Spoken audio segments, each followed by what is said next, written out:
अस्सलाम वालेकुम। उम्मीद करता हूँ कि आप सब खैरियत से होंगे। आज हम example 3-8 chapter number 3 thermodynamics by Yunus Cengel उस एग्जाम्पल को हम सॉल्व करेंगे। So let's move toward the statement of the example. Determine the internal energy U of compressed liquid water at 80 degrees centigrade and 5 megapascal.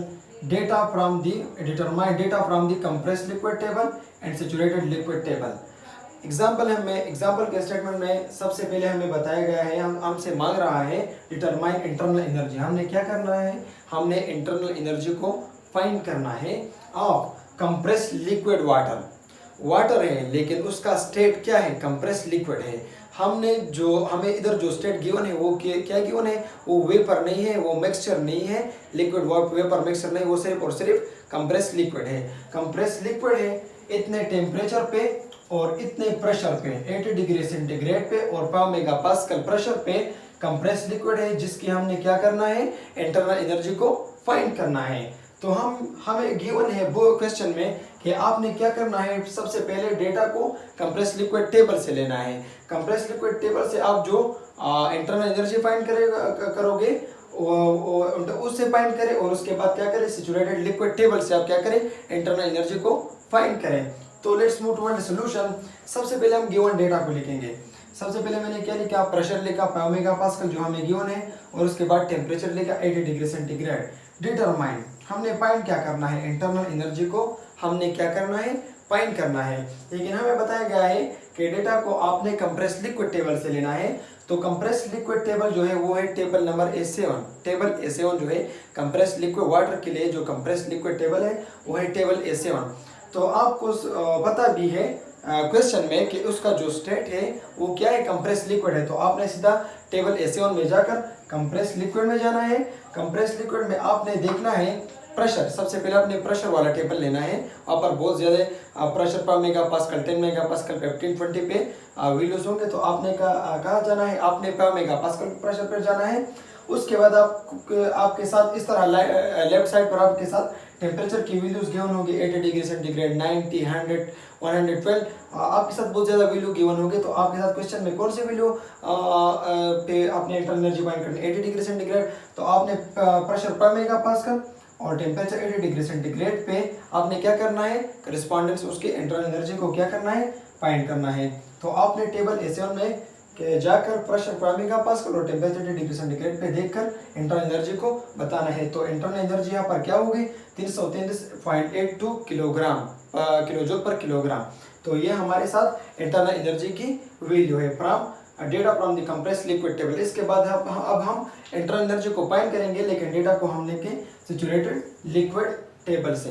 तो जी इसके बाद अब हम जो इंटरनल एनर्जी को फाइंड करने वाले हैं उसकी वैल्यू हम लेंगे सैचुरेटेड लिक्विड टेबल से। सैचुरेटेड वाटर के लिए जो सैचुरेटेड लिक्विड टेबल है, टेबल A4 या टेबल A5 से हम क्या लेंगे, उससे इंटरनल एनर्जी की वैल्यूज लेंगे।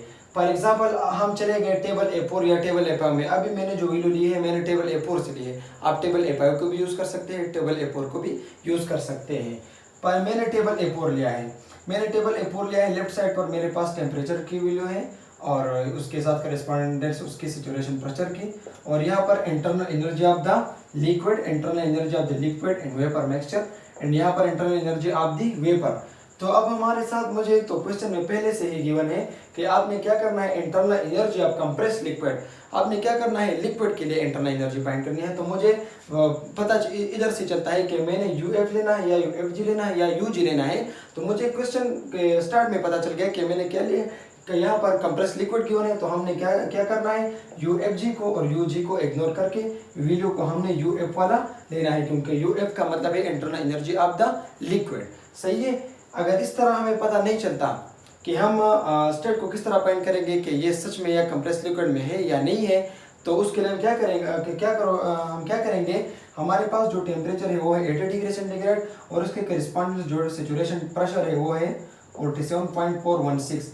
और जो स्टेट के लिए हमने जो टिप्स एंड ट्रिक्स बताए थे, P less than P saturation, P greater than P saturation, उसी को हम यहाँ पर क्या करेंगे, यहाँ पर यूज़ करेंगे। अगर हमारे पास P less than P saturation हो तो वो होगा सुपर हीटेड वेपर, और अगर P greater than P saturation हो हमारे पास जो यहाँ पर क्वेश्चन में प्रेशर गिवन है वो है 5 मेगा पास्कल, मतलब 5000 kilo pascal, which is not less than saturation pressure 47.16 and अगर ये तो ये सुपर हीटेड वेपर में नहीं है। अगर हम यहाँ पर पुट करें और ये जो मैंने लिखा है प्रश्न P is greater than P saturation, ये कंप्रेस लिक्विड के लिए है। पिछले जो इससे पहले जो एग्जांपल मैंने किए थे उन सब में हमने ये P less than P saturation, T greater than T saturation इसको हमने लिखा था वहाँ पर और कराया भी है वहाँ पर।